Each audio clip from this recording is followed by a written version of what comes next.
Yo, what's good, YouTube? Hope you guys are doing well today. And who here watched both Confed Cup games today? I'm sure most of you guys did, but who here invested in players while watching the game? This is something we've covered before. We're going to talk about a little bit of trading. Stuff you should keep with you for when FIFA 14 comes out. Stuff that will guarantee to make you better traders and become successful traders for FIFA 14. Obviously, using this for FIFA 13 is kind of not going to do you much at this current time. It's coming to an end for the most part. There's only about 2 months left or 2.5 months left until FIFA 14 comes out. So the game is a little bit stale. Not a lot of people on it. It should be a little bit rejuvenated once the transfer cards come out. We'll talk about that a little bit later. Before we get into anything though, I do want to apologize if you guys are hearing any background noise from the outside. It's 10 p.m. where I am. You guys are probably hearing crickets. My computer desk is right next to the window, so my microphone is probably picking up any background noise that's coming out from there, and I do apologize. But let's go ahead and talk about prices that increase with real life performances. This is something we've discussed before in the past. I've said a lot of times. The biggest example I used, Zlatan Ibrahimovic, when he made that amazing goal against England, his price skyrocketed on Ultimate Team, went about 100 to 200,000 more than what he was already going for.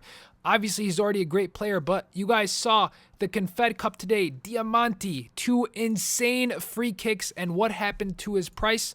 We'll show you guys right here. We've set it up to search for him. You guys can see he's gone up about 20 to 30,000 coins in price, meaning there was a lot of profit to be made, especially if you already have a lot of coins and you bought maybe 2 or 3 of him. You could have resold them for about 115,000. His price was about 80 to 85,000, if not cheaper if you got lucky. So a huge amount of profit, and this is exactly what you should take away with you leading on into FIFA 14 and in the future to make you a better trader. Anytime you're watching football games, anytime, just keep in mind in the back of your head, if you're next to a computer, obviously if you're not next to a computer, don't worry about it. If you're next to a computer, log on the Ultimate Team app and go ahead, get a player that you think is performing well and a lot of people will go after.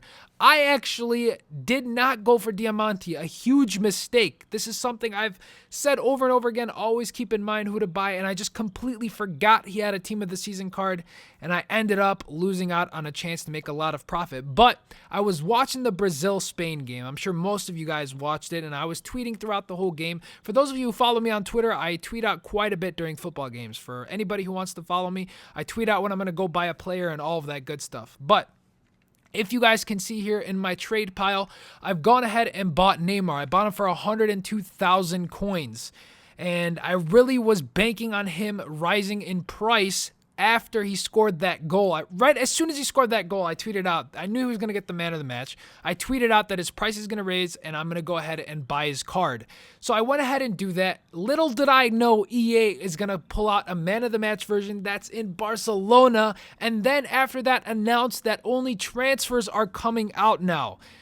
Oh man, that was terrible news for me, and I'll tell you guys why it was terrible news. So his previous card for Santos is now going to decrease in price most likely over the course of the next week as transfers start coming out. Transfers is another time where Ultimate Team gets a bit rejuvenated. More people start coming back to the game a little bit. More people start trying to build new teams. Obviously, there's going to be a lot of players for clubs, and you can build new hybrids. So there's going to be a lot of people coming back, and a lot of people are going to open packs again and all of that good stuff, especially with that man of the match right now. I'm sure a lot of people are opening packs. But with all of that mentioned, I still have a chance to make some decent amount of profit. Let's go ahead and go to the search auction, or auction house rather, and search it.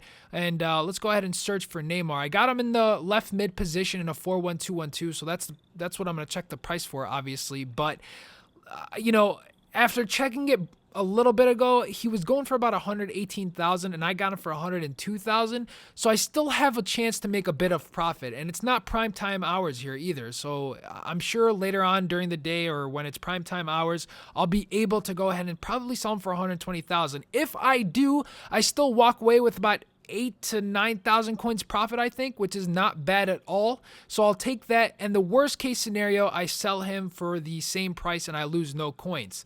So this is something I wanted to talk about. Sometimes you may make the wrong decision. You're not always going to make the right decision. You'll make a mistake here and there, just like I made a mistake here. Did not expect what EA was going to do, and I might not end up paying for it, to be honest with you guys. Who knows what his price is going to be tomorrow. There's another one for 109,000 I saw. See, that just came up. I didn't see that earlier, but that's a bummer. So I might end up just making my coins back, which is completely fine. We'll have to see how that all goes, and I'll give you guys an update when it does happen. But I do tweet out when I'm about to do something, and I actually do it. I don't just tweet out and don't do it. So don't think I'm bluffing or anything like that. But that's what to take away and take into FIFA 14. Anytime you think about a player and you're about to buy him, keep in mind that EA might pull something like this, but also keep in mind that it's a high risk, high reward situation. In the worst case scenario, what happens? You end up getting your coins back and you just don't make the same mistake again. But for those who probably bought Diamante, you guys probably made a lot of coins. A lot of coins. It's about 30,000 per card. That's insane. Usually takes about 30 minutes to an hour to make 30,000 coins in profit, and you're about to make it in about 10 seconds with selling him right away. So grats to anybody who invested in him and is selling him. A big mistake on my part for not doing so, especially when it's something that I've preached over and over again to do so. Just completely forgot that he had a Team of the Season card. In any case, I hope I've gone in depth and explained a little bit more what I've been meaning, and hopefully I've helped you guys out. If you guys have any questions for me, please leave it in the comment section below or send me a YouTube message. I will do my very best to answer. Remember, there's only one of me and a lot of you guys who message me, so I can't get to every single message, but I'll do my best. In any case, if you enjoyed this video, give it a thumbs up, and if you guys want to see daily FIFA content, go ahead and subscribe to the channel. I mean, what else you gonna do? Catch you guys all later.